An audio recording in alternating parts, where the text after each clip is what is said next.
It started with a letter on my door, a warning from the HOA. At first, I thought it was a mistake, but within weeks, the warnings turned into threats, and the threats into something much darker.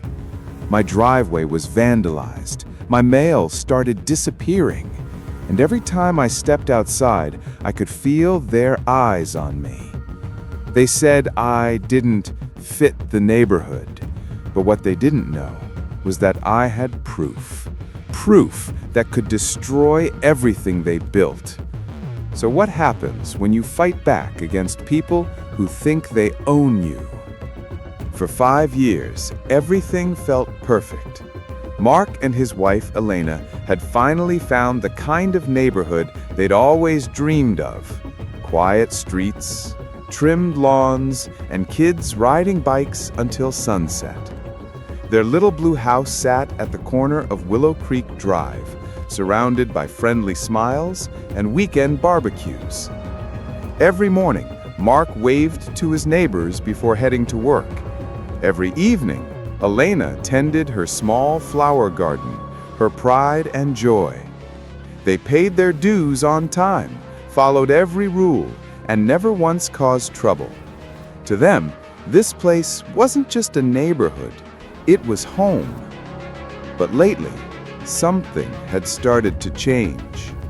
A few new faces on the HOA board, stricter letters showing up in mailboxes, rumors that someone wanted to clean up the neighborhood, starting with homes that didn't fit the new vision.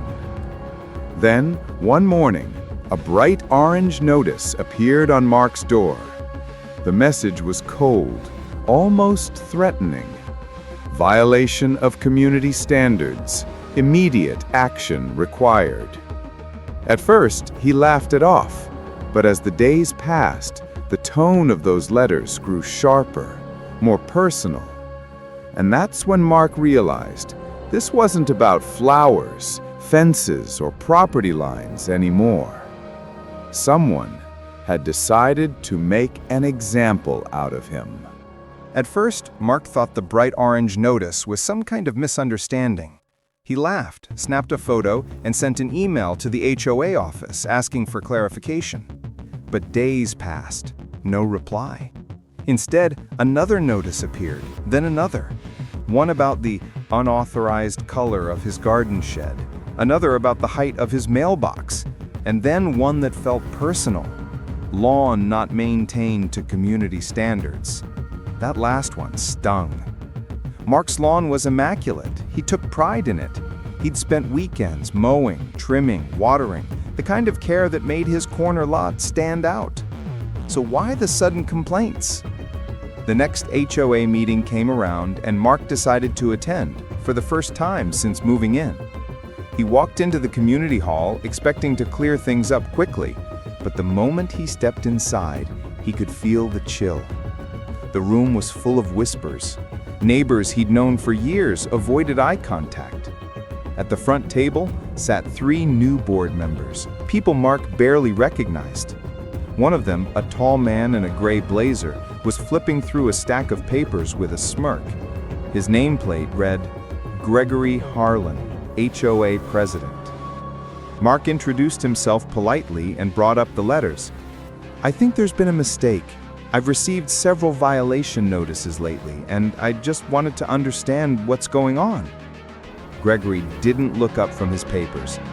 "We're simply enforcing the rules that have always been there. Perhaps they weren't enforced strictly before. That's changing now." "Strictly?" Mark repeated. "Gregory, I've lived here for 5 years without a single issue. My property hasn't changed." Gregory leaned back in his chair and smiled, the kind of smile that hides a threat. "That may be true, but we've updated certain standards. You'll receive the revised guidelines soon. In the meantime, I'd advise you to comply." The room was silent. "Comply with what exactly?" Mark asked, irritation creeping into his voice. "The board will notify you in writing," Gregory said. Then he moved on. Just like that, dismissed. Mark walked home that night with a knot in his stomach. Something wasn't right. The HOA had never been this aggressive before. It wasn't just about rules. It felt targeted. Over the next 2 weeks, the letters multiplied. One morning, Mark found a fine slipped under his door, $150 for improper waste bin storage. The bins were exactly where they'd always been, behind his fence, out of sight. Another fine came 2 days later, $250 for unauthorized exterior modifications. The modification turned out to be Elena's flower boxes. "They can't do this," Elena said, frustrated, clutching one of the letters in disbelief. "These are my flowers, Mark. They've been here for years." "I know," he said quietly. "I'll handle it." But handling it wasn't so easy. Every call to the HOA office went unanswered. Every email bounced back with automated replies. When he went in person, the receptionist told him Gregory was unavailable. Then one morning, he woke to the sound of scraping metal. Outside, 2 men in orange vests were driving stakes into his front yard. "Hey!" he shouted, running out barefoot. "What are you doing?" One of the men held up a clipboard, installing a community sign, HOA orders. "On my property?" "They said this area falls within community easement." Mark froze. Easement? He knew his property lines. He had the survey. This was no easement. He demanded paperwork. They had none. "We're just following instructions," one said, shrugging. By the time Mark returned with his documents, they were gone, leaving a half-installed wooden post in his yard. That was the moment something changed inside him. The quiet, polite homeowner was gone. Now, it was personal. He began keeping records, every notice, every fine, every unreturned call. He filmed interactions, time-stamped them, saved voicemails. He even installed a camera on his porch. Days later, it caught something shocking. At 2:14 a.m., Gregory himself walked up to Mark's property. He stood in the yard for a few seconds, looked around, then snapped a photo before walking away. The next morning, another violation notice. Unauthorized exterior lighting fixture, $300 fine. The light in question? The security camera. Mark sent a formal complaint to the county housing office. He attached every document, every fine, every photograph. He expected it would take weeks to hear back, but it didn't. A county investigator called within days. Apparently, Mark wasn't the only one filing complaints. Several neighbors had come forward, each with stories of intimidation, fines, and threats of foreclosure over minor violations. The investigator promised to look into it, but warned that HOA cases can take months. Meanwhile, Gregory's harassment only escalated. One evening, Mark came home to find his mailbox open and his mail scattered across the driveway. Among the letters was a new notice. Failure to pay accumulated fines may result in property lien. Elena broke down crying. "They're trying to take our home, Mark." He hugged her tightly. "They won't. I'll make sure of it." But the stress was wearing him down. Neighbors who once waved now crossed the street to avoid him. A few whispered that he was trouble. The HOA had poisoned the air, turning everyone against him. Then came the meeting that changed everything. Mark decided to confront Gregory publicly, to expose everything in front of the community. He printed copies of his records, screenshots, emails, and brought them to the monthly HOA meeting. The hall was packed. Word had spread that something big was coming. Gregory started the meeting as usual, speaking in that smooth, bureaucratic tone. But when he tried to move past new business, Mark stood up. "I have something the neighborhood deserves to hear," he said loudly. All eyes turned to him. "Over the past 3 months, my family has been targeted by this HOA, fined, harassed, threatened, for things that aren't even violations, and I can prove it." Gregory's face turned pale. "Mr. Bennett, this isn't the proper forum." "It's exactly the proper forum," Mark interrupted. He held up a photo. Here's Gregory on my property at 2 a.m. No notice, no permission. The next morning, I get fined. Coincidence? Gasps filled the room. Gregory tried to respond, but Mark wasn't done. He handed out copies of documents showing dozens of similar fines against other residents, all dated after Gregory took office. You've turned this neighborhood into a dictatorship. We all moved here for peace, not power trips. The room erupted. Neighbors murmured, some nodding in agreement. Gregory banged his gavel, shouting, "This meeting is adjourned!" But his voice cracked. The mask was slipping. As people filed out, several stopped to shake Mark's hand. For the first time in months, he felt a flicker of hope. But that hope didn't last long. The next morning, a legal notice arrived.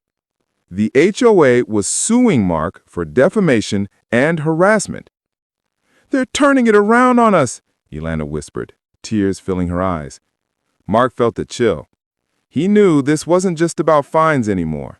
This was war. He contacted a lawyer. The consultation fee alone was more than one of the fines, but he didn't care. His lawyer looked over the documents and nodded slowly. "This isn't the first HOA gone rogue, but you've got something most don't: evidence. If we can get this in front of a judge, you might not just win, you might take them down." For the first time, Mark smiled. Then let's do it. Over the next few weeks, the case gained attention. Other homeowners came forward to support him, signing affidavits and providing statements. The local news even caught wind of it. Homeowner battles HOA over harassment and control. Gregory panicked. He called an emergency board meeting, trying to rally support, but cracks were forming. Even some board members had started questioning his leadership. Then, right before the court date, something unbelievable happened. A manila envelope appeared on Mark's porch. No name, no return address. Inside were photocopies of internal HOA emails signed by Gregory himself. They detailed plans to reshape the neighborhood by forcing certain families out through excessive fines and liens. It was the smoking gun. Mark turned it over to his lawyer immediately. She grinned and said, This changes everything." The night before the hearing, Mark stood in his yard looking at the flickering porch light, the same one Gregory had fined him for. "Tomorrow," he whispered, "it ends." But as he walked back inside, a car slowed down in front of his house. Headlights lingered on his driveway. He couldn't see the driver, just the silhouette. The car rolled away silently. Mark locked the door, but deep down, he knew the fight was far from over. The real showdown was about to begin. The courthouse smelled faintly of old wood and coffee, a mix of history and tension that made Mark's heart pound harder than ever. He sat beside his lawyer, a calm but sharp woman named Dana Mercer, while the HOA's board members whispered among themselves at the opposite table. Gregory sat at the center, suit perfectly pressed, smile perfectly fake. He looked confident, too confident. The judge entered. Everyone rose. The trial had begun. This was it. Months of fear, stress, and humiliation, all coming down to one moment. Dana leaned over and whispered, "Stick to the truth, Mark. Let the evidence speak for itself." He nodded, but his palms were slick with sweat. He could feel Gregory's stare, cold, smug, unshaken. The HOA's attorney went first. Their strategy was clear from the start: paint Mark as a troublemaker. They claimed he'd ignored rules, refused to pay fines, and, quote, harassed the board with constant complaints. The HOA exists to maintain order and property values, the attorney said confidently. Mr. Bennett's refusal to cooperate has disrupted the community and created unnecessary hostility. Mark clenched his jaw. Disrupted the community. They had destroyed it. When it was Dana's turn, she rose slowly, her voice calm but cutting. Order and property values? Let's talk about how this HOA enforces that order. She began with the letters, stacks of them, each time-stamped, photographed, and logged. She showed how the fines escalated for absurd reasons: mailbox paint, garden boxes, even the position of a recycling bin. The judge's eyebrows rose slightly with every exhibit. Gregory fidgeted. Then came the video. She pressed play. On the screen, grainy security footage showed Gregory standing in Mark's yard at 2 a.m., flashlight in hand. He looked around, took a photo, and left. The courtroom went silent. Gregory shifted uncomfortably in his chair.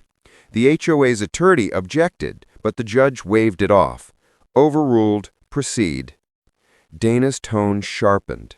The next morning, my client received a $300 fine for an unauthorized lighting fixture. The so-called violation was the same camera that incidents or targeted harassment. Mark could almost hear the oxygen leave the room. Then came the emails, the smoking gun. The anonymous envelope had changed everything. Dana laid the photocopies on the evidence table. These are internal HOA emails sent by President Gregory Harlan. In them, he explicitly outlines a plan to reshape the neighborhood by driving certain families out through fines, liens, and legal pressure. Gregory's face drained of color. That's not true. Those are fabricated. We had them verified. Every single one came from your HOA email server. A murmur rippled through the courtroom. Even the judge leaned forward. Mr. Harlan, is this accurate? Gregory swallowed. I don't recall sending those. Let us refresh your memory, Dana interrupted. She handed him one of the emails. This one, dated March 14th, instructs the treasurer to keep pressure on Bennett's property until he either sells or defaults. That's your signature at the bottom, isn't it? Gregory hesitated. It appears to be, yes, but no further questions. The HOA's attorney looked like he wanted to sink through the floor. Mark exhaled for what felt like the first time all day. Then, to everyone's surprise, Gregory stood up. Your Honor, I'd like to say something. The judge raised an eyebrow. You're not required to testify. I understand, Gregory said, voice cracking slightly, but I think this has all been blown out of proportion. Dana smirked quietly. Here it comes. Gregory turned to the courtroom. I took this position to protect the neighborhood. We have rules for a reason. When people ignore them, communities fall apart. Mr. Bennett refused to cooperate. He challenged every notice, every fee. He made my job impossible. He looked at Mark directly. You wanted to be the exception, didn't you? You thought the rules didn't apply to you. Mark stood up. With all due respect, Mr. Harlan, you made new rules, just for me. The judge gestured him to sit, but Dana spoke instead.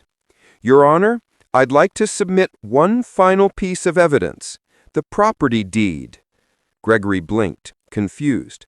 What does that have to do with? Dana laid it on the table. The HOA's most recent fine threatened to place a lien on Mr. Bennett's home.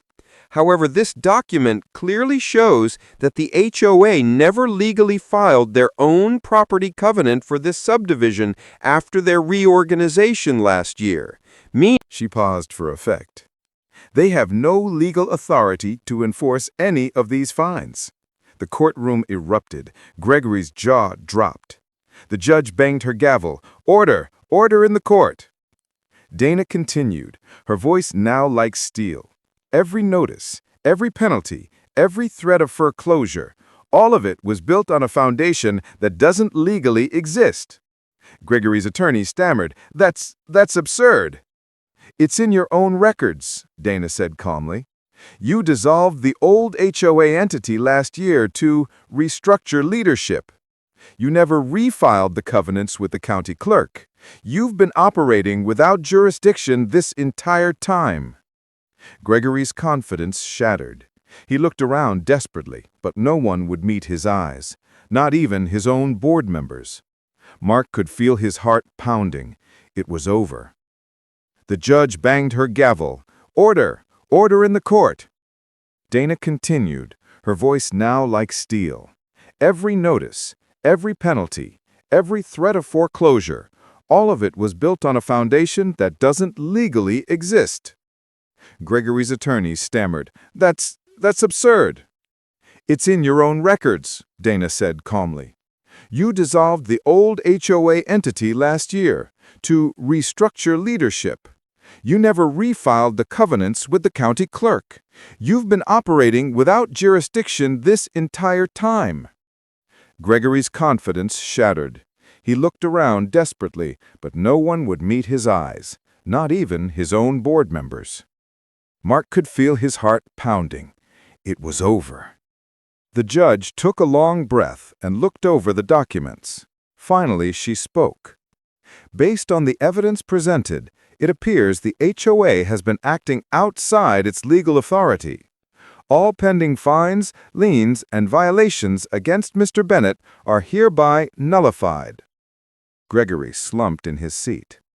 The judge wasn't finished. Furthermore, given the nature of this misconduct, this court recommends an independent audit of the HOA's finances and actions under Mr. Harlan's leadership. Dana gave Mark a small nod, the kind of nod that said, "We did it." But Mark wasn't celebrating yet. He turned to look at Gregory, who sat motionless, staring down at the table. For a moment, Mark almost felt sorry for him. Almost. As court adjourned, neighbors who'd shown up to watch approached Mark. Some apologized, some thanked him. "We didn't know," one woman said softly. "He made us believe you were the problem." Mark just smiled tiredly. "You know now."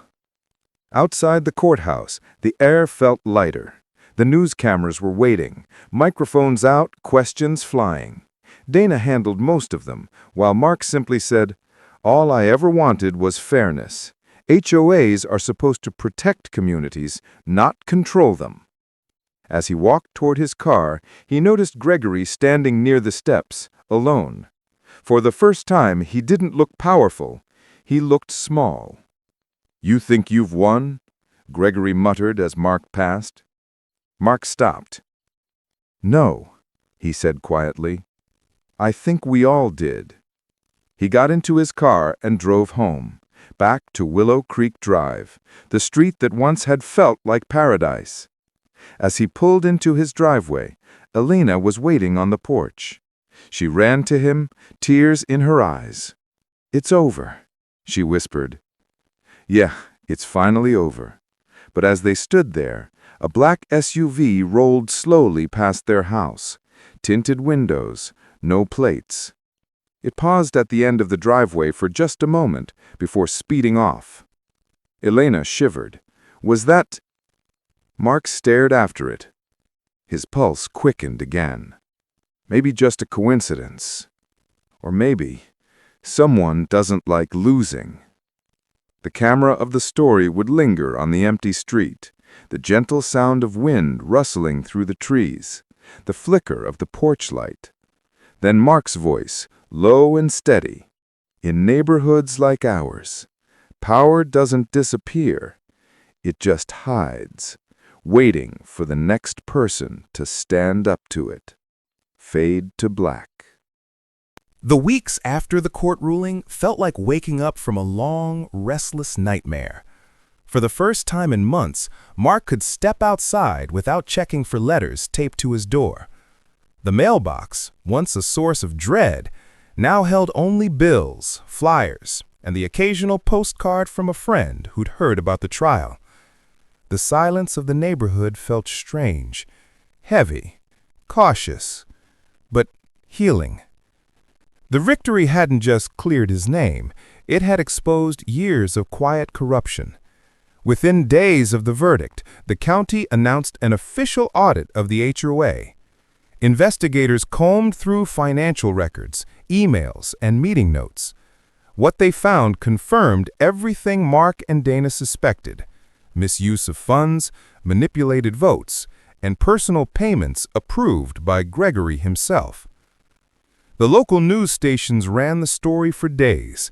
HOA president under investigation for abuse of power. Gregory's photo flashed across every channel. He tried to deny it all at first, claiming the evidence was taken out of context, but the damage was done.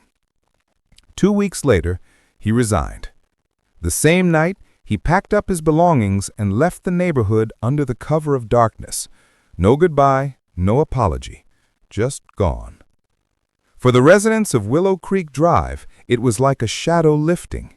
The tension that had poisoned the air began to fade, replaced by something the neighborhood hadn't felt in a long time: trust.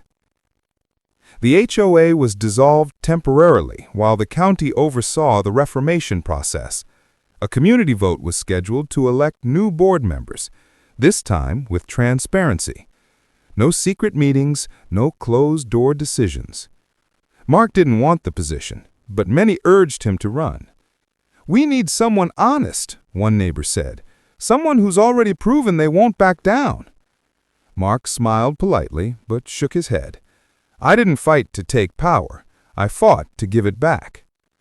Instead, he helped form a community action committee, a volunteer group that worked alongside the temporary board to rewrite the HOA's bylaws.